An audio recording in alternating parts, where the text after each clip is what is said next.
So, Trump is now arguing that there is not a drought in California. Amazing. It's really, um, it takes a sec here. Okay. It really takes the idea, the anti-intellectualism on the right to just a new height. This isn't even a theory. This is just a question of understanding what a definition is. So how do you argue with somebody who is so disconnected from reality? Who is willing to entertain any level of nonsense if he thinks it will give him an advantage? Well, one could define the term drought and then cite rainfall levels, thereby demonstrating the point. It's not an argument. There's no debate. It's just wrong, right? There's no room for debate here.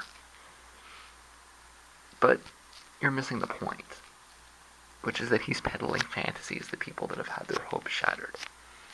People that are hurting because of the drought and that want an answer, that want a solution. And to tell them there is no solution is going to get them upset.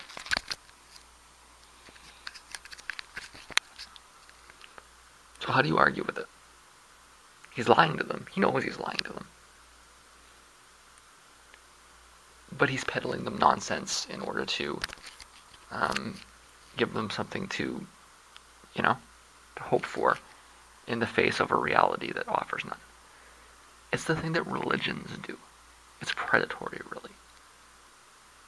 So no matter how much evidence and argumentation and a reasonable debate you provide, you don't get a solution.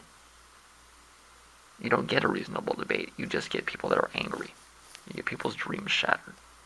Now there's a process there, of course, right? There's denial, anger, more denial, eventually acceptance, but not everybody goes through this process. People get stuck in the denial or the anger phase, and they stay there. And if he's perpetuating it, he's encouraging it, he's pushing it forward, they will get stuck there. And so what's the actual harsh truth here? It's that you can't argue with him. Okay? Just like you can't argue with a conspiracy theorist, you can't argue with a religious person, you can't argue with Donald Trump. You're wasting your time if you think you can. So if I were Clinton, I would refuse to debate him at all. Okay? I would take him for what he is. And I would treat him as the way that he's presenting himself. If he wants to present himself as an idiot, then treat him like one. I just offer a press release describing him as a total liar. Somebody that is not worth talking to, not worth debating, not worth acknowledging the existence of. Not worth listening to, not worth talking to, not worth debating, not worth acknowledging, just not worth thinking about. But what I would do is I'd dedicate a think tank to debunking every stupid thing he says. Every speech, every offhand remark, every anecdote, every moronic thing that comes out of his mouth. It would be a full-time job for many people. I wouldn't let him mutter while he's taking a shit without having a press release debunking his statement. Okay? Every stupid thing he says. Put it up. Send links out to it all the time. Make sure people can see it. Okay? There is no room for reasonable debate with Donald Trump. It cannot happen. It's impossible. You have to treat him like a troll. Don't feed him. Ignore him. And I'm not joking. Okay? It's unprecedented. Sure. But this is an unprecedented level of idiocy.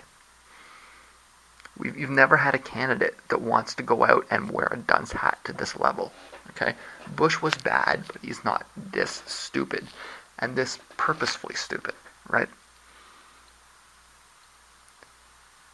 And so I would campaign as though he doesn't exist. You have to do that. I'd bring those think tank people with me to the news conferences and just duck the questions, allowing these experts to debunk them with citations and references to websites, okay? And that you have to win that way. If you can't beat him like that, then the country deserves to collapse.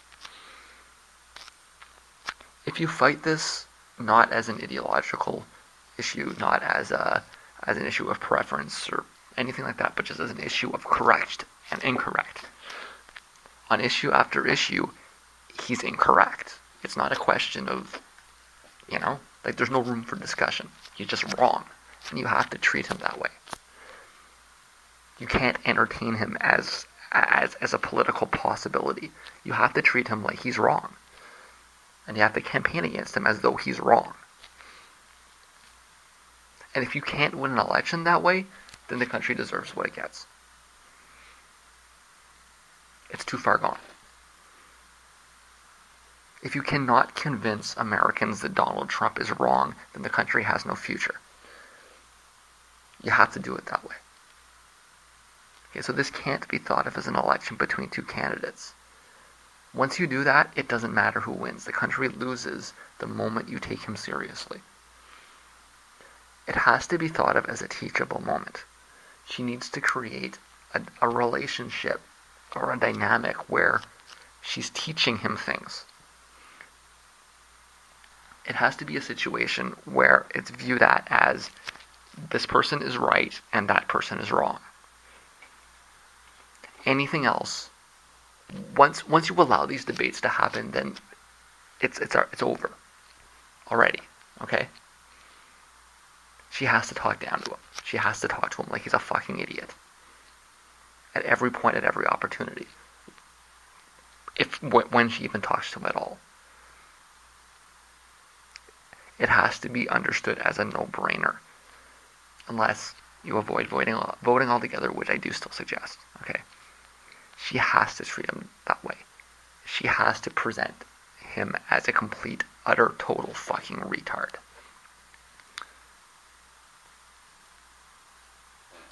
I have a suggestion for the think tank.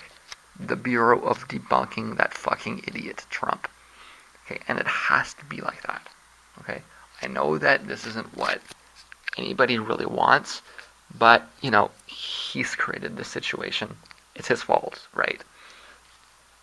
And I think that,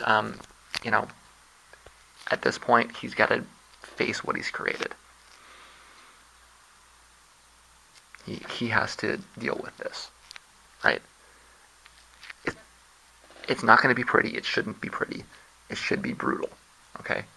It should be the rhetorical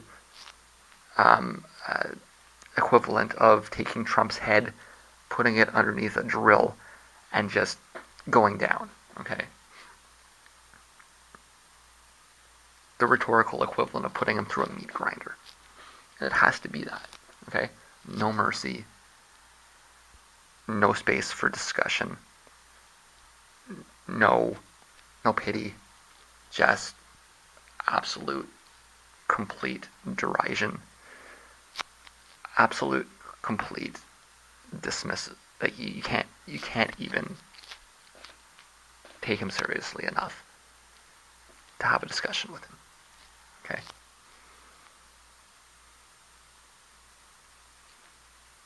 He has to be treated like the clown that he is. And she has to win that way. And if she can't win that way, then it's too late. You can take your little American flag, you can fold it up into a couple little pieces, and you can put it away in the closet, because your country's done if he wins. In fact, your country is done if he loses and is taken seriously.